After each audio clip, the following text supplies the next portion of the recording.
Hello, everybody, and welcome back to this week's episode of the BeDifferential Podcast. I'm your host, Eva Gregory, and this week we're doing things a little differently. I'm proceeding with a solo episode, which I genuinely have not done since the intro episode of this entire podcast. So this is crazy. I wanted to do this for a few reasons. One, I do think it's important that we have a touch base, just you and that you guys have the opportunity to learn a little bit more about me, and hopefully I can share some insights with you as well as our amazing guests that come on week after week. But also, over the past few weeks, my schedule, my world has been chaotic, crazy, and just all over the place. I've been in peak motorsport and automotive season, traveling coast to coast of our country here, and it's presented some amazing opportunities and also kind of forced me to have a few moments of pause and just gratitude and reflection of what BeDifferential has become. I really wanted to take today to sit down and talk about some of the incredible women and men in motorsports that have come on and acknowledge that this podcast has existed for over a year, and that's insane. Every story that has come on has been so unique, and there have been some really powerful and consistent themes that I keep hearing and learning from myself while I'm learning with you guys as the host of this and not just as a listener either. I think that there's a few takeaways that I have, but I really wanted to open this episode with just a brief story and interaction that I shared on social media a couple weeks ago. I had the pleasure of being brought out and invited to WeatherTech Raceway Laguna Seca for the IMSA event during Mother's Day weekend, and I had the absolute honor of moderating a panel with some iconic women in the industry. And a young girl was present, and her dad brought her to witness it, to see the race that weekend, and to experience what an event like that could be. And after the panel, she came up and shared that she wanted to see more women and girls in motorsports and that she was interested in getting involved. And so her dad brought her go-karting, and it stood out to her that there were only boys there. And it was the perfect opportunity to share with her that, one, being the only girl is honestly pretty cool. That's a pretty cool thing to stand out and be separate and be set apart in that way, that you're willing and comfortable enough to try and be the different one there. But that also, by her being there, now other girls see that they're welcome to be there too. And I think that in our industry, there's been a scarcity mindset for a long time of there's room for one woman and that's it. And it's definitely changing. And that's so exciting. I've been in motorsports for almost 10 years now, which is ridiculous because honestly, I forget that I'm aging sometimes, you guys. but really, it's turned into an amazing opportunity for me to look back and see, wow, it really has changed in the tenure that I've been here. So all of that to say, that experience and that interaction with that young girl really presented an opportunity for me to say, you know what, I think that on the podcast, I want to take a moment of pause. I want to reflect on some of the takeaways that I've experienced and really resonated with some common trends that our guests have had, both men and women. And I think we can do that. And really, I'm going to identify 3 takeaways. So yeah, let's get into it. Just a little different style, a little shorter episode, so you don't have to hear me yap for 40 minutes. If you follow me on Instagram, we have our coffee and chit chats every Thursday, and that's a good yapping opportunity, but I will save you the long listening duration today. I think that one of the biggest takeaways for me is the idea of resilience and reinvention. I think there's been so many examples of guests that have come on who pivoted their career drastically or later in life. And I think that for a lot of them, it didn't start, their careers didn't start where they thought it would or where they thought they would end up. And this turned from things like finance, healthcare, hospitality, and entered into motorsport. And for me, this is important because I always want to emphasize, no matter what your interests or your skill sets are, that there's a way for you to get involved and translate that into motorsports and automotive. So if you're interested in healthcare, well, guess what? There's motorsports medicine. If you're interested in finance, guess what? Money has a lot to do with motorsports and automotive. So I think it's a really cool way to find what your interests are, what your avenue and entry point into motorsport is, whether it's through some side gig or a personal interest or sheer stubbornness because you just want to try something different. So for me, I guess the actual takeaway of that is that you don't need to have the right background. You just need to have the drive to keep showing up. And I think that a lot of the guests that have come on this podcast have taught me that reinvention isn't just possible. It's, for a lot of people, part of the story. I think even for myself, I resonate with that deeply because I believe I've shared before, but I once thought that I was going to teach English internationally as a second language. That has nothing to do with what my career looks like. Not in the slightest. And it's really cool because I didn't even know that motorsports was an option when I stumbled into it. And through my career and experiences, I found a role that I love and that I am so passionate about, and that really inspired me to start this podcast altogether and get more of you involved and show you that this is a really cool job to have and you can actually enjoy your job.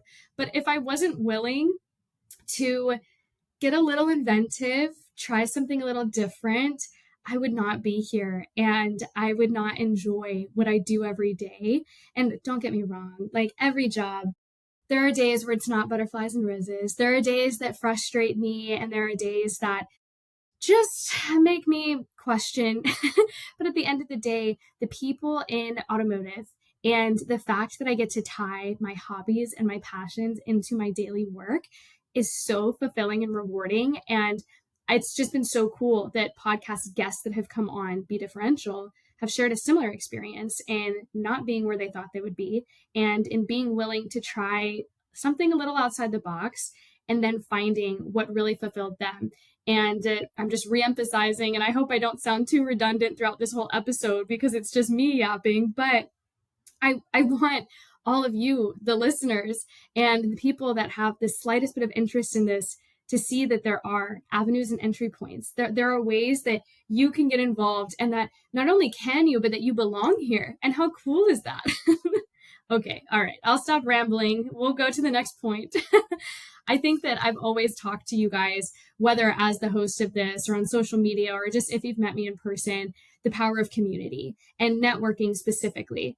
And I think that there's an idea that success is like a solo journey, right? Like that you invest time and effort into it. But time and time again, the guests that have come on this podcast emphasize the importance of mentors, of colleagues, of other allies that made space for them. And for more importantly, how they've turned around and then made space for others. And I think for me, this is something I'm really, really passionate about because when I started in the industry, I was 18. That's so crazy. And it's something that there were not a lot of women and there were not a lot of young people in serious roles that I saw directly. And so I think that I've shared this on another podcast that I was a guest on, but I didn't necessarily have to deal with the struggle of being a woman. I felt like I accepted that early on, but the age is actually really what was more of a challenge for me to overcome in learning how to be taken seriously and have credibility when I didn't have a tenured career to prove that. And the thing that helped me overcome that feeling of imposter syndrome or doubt in myself was the network of people that believed in me. And this sounds so cheesy. I know it does. I really do. But it's the truth. When I started working in this industry, I began at Atlanta Motorsports Park, as many of you know. And you know what? I worked at the go-kart side of that facility when I began, and it was a lot of high school and college age kids that were not taken seriously and that were goofing around, but we had a great time. But through my experience there, I met a number of people that have later become huge mentors in my life and leaders. And I'm going to call out some names. Sorry to those that listen to this and are going to be, whoa. But Slade Westbrook and Earl Hollings are two people that played a huge role in my life in my very, very pivotal young adult years, and learning from mistakes, learning from other people's mistakes, and setting an example that was positive for me in my career. Things like how to take ownership when I've messed up, because let's be so real, that is not an easy thing to do. And later on, I continued my career at Road Atlanta, now Michelin Raceway Road Atlanta. Earl Hollings and I managed to work together then as well, and in a different dynamic. At Atlanta Motorsports Park, he was my direct boss. At Road Atlanta, I reported up to someone else, but working very closely, and just time and time again, I can think about examples when I was a decision maker and people were discounting my decision making or my credibility and would go to find a yes from someone else because I had said no. And instead of overriding what I had made a claim toward, I remember Earl saying, what did Ava say? And having that example of someone not only not taking over, but truly backing up made such a huge, it meant so much to me in my career and really created the opportunity for me to see how I can then be a good leader to others as well. And that there's a way to do it in not undermining, there's a way to do it in supporting, and there's a way to do it where even if he didn't agree, he and I could then have a conversation privately of maybe how we can look at it differently. And during my time at Road Atlanta, Jeff Lee was also an amazing mentor that has since been a mentor more so after our time working together, but just showing me the importance of investing in your community and being involved in different facets of people that aren't necessarily in motorsports, but showing them how motorsports brings benefit to our overall community, to our environment, to our economy, and really not, I don't want to say playing the politics, but understanding the value of how that plays into our job and decision making later on. And I think that that's huge and something that I took away that I hadn't had exposure to before. And then now I'll share my time with Haggerty. Claire Williams, my current boss, has been such an amazing example of how to be a leader and of how to fight for what you believe in and what you believe is the right thing to do, but also justifying it and making sure that there's support and data that helps you support that. That was so broken, but hopefully you get the point. But all of that to say, through my networking, through my colleagues and mentors, I've seen huge examples of how we can then show up for other people. And outside of just my leadership that I've just shared and mentioned, networking, this industry, you guys, it is so small. It is so small. I feel like you hear me say this a lot, and especially if you know me in person, I say this time and time again, because every job that I've had in the industry has connected to the next. And people that I haven't seen in 6, 7, 8 years, I may see in a different state or on the other side of the country, and they call my name and I haven't seen them in 8 years, but you stay that kind of connected unit, and you end up getting to find opportunities to work together or lean on each other or have support from people. Somebody that's come on this podcast before, Lily Lindquist, is just an icon in her own right and has truly built just an amazing company from the ground up. And I admire her work so much. She and I have known each other for a handful of years, but didn't really interact with each other more until recently in the past year or two. And in that, I just know that I have an amazing ally, if you will, and support system in my personal and professional projects and endeavors, and similar to her, she gets it in return. And I think it's so cool to see that and to have that, because Lily is around my age, and it's not the same kind of mentorship dynamic as before, who might be a few years my senior, but instead there's this unity in, okay, we're facing this together, we've had very similar experiences and challenges, and now we can rely on each other to grow from that. And I think that all of this to say, to loop back to the power of community, I think it's very easy to think that you have to figure it out alone. And it's really easy, especially in this industry, because a lot of us have very big egos.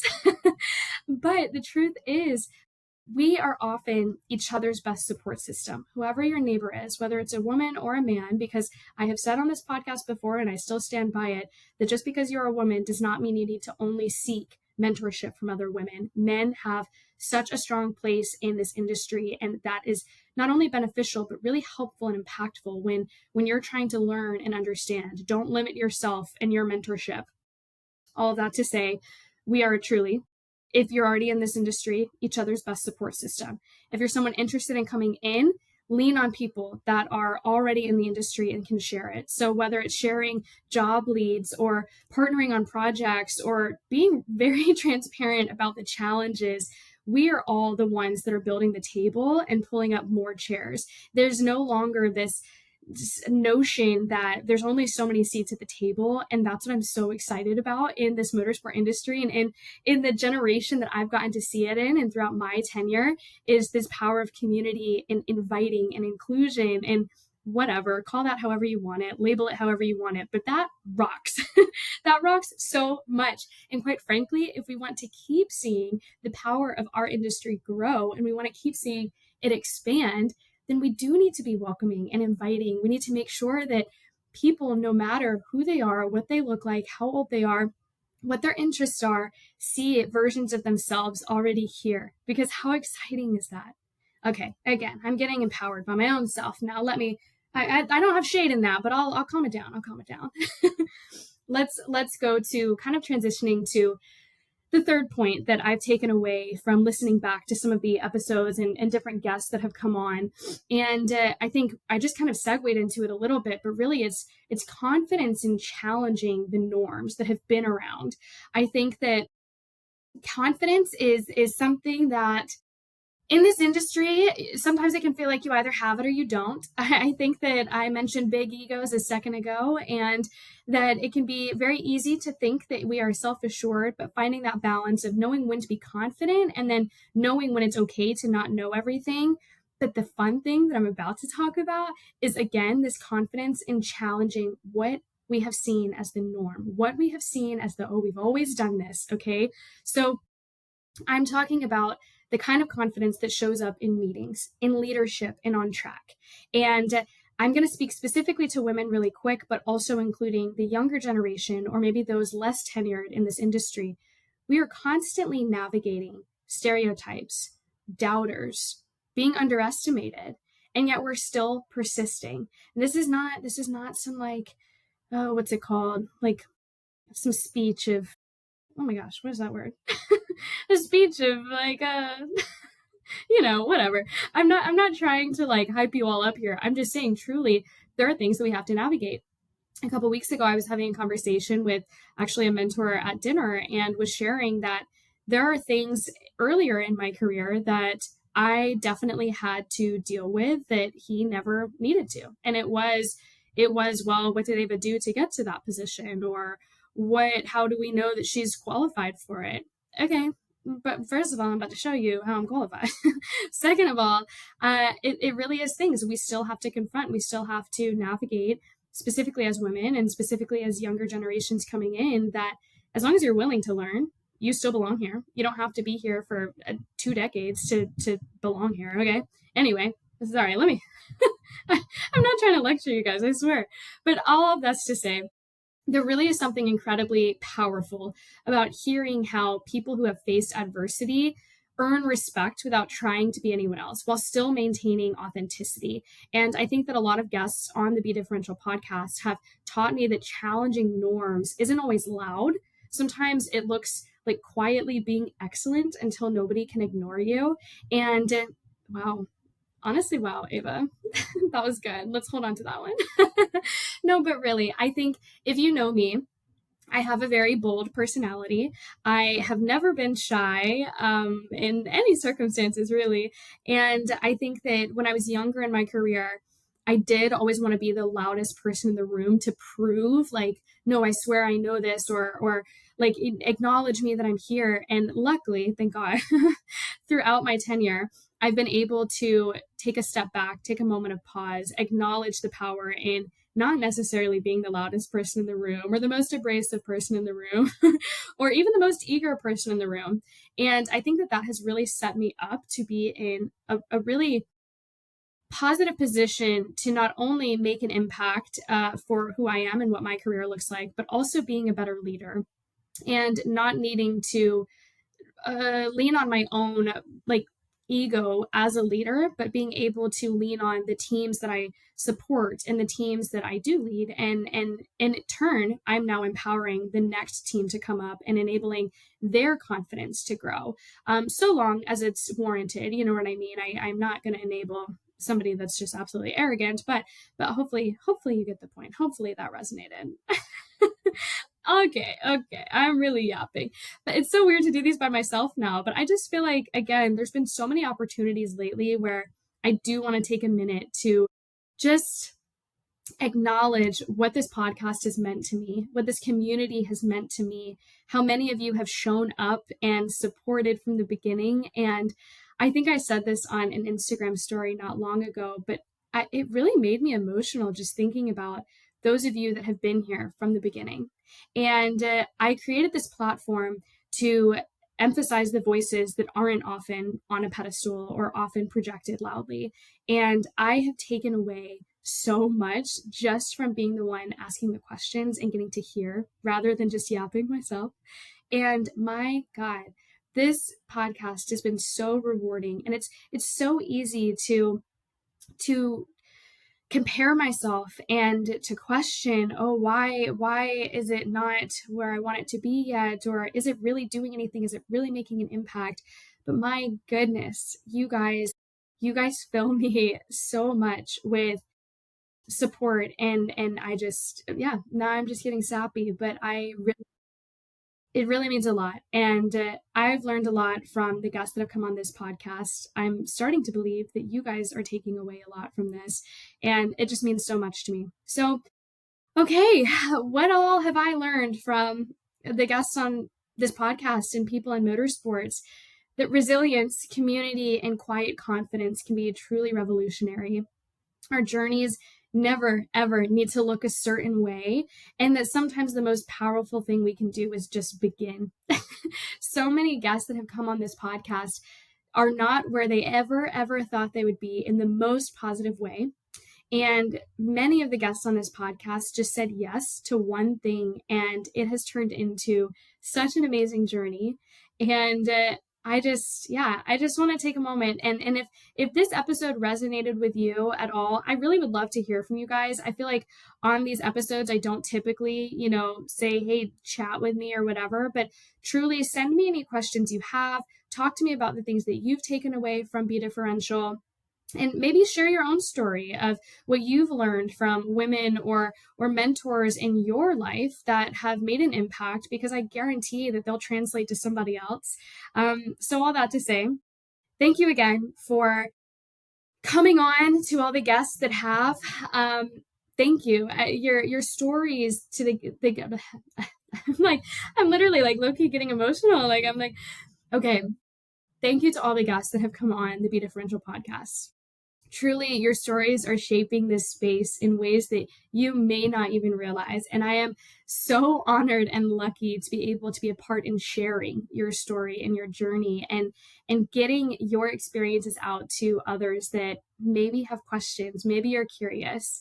And to the listeners, thank you for showing up every week. Thank you for those that follow me on Instagram and partake in our community interactions each week when we're not just listening to new episodes.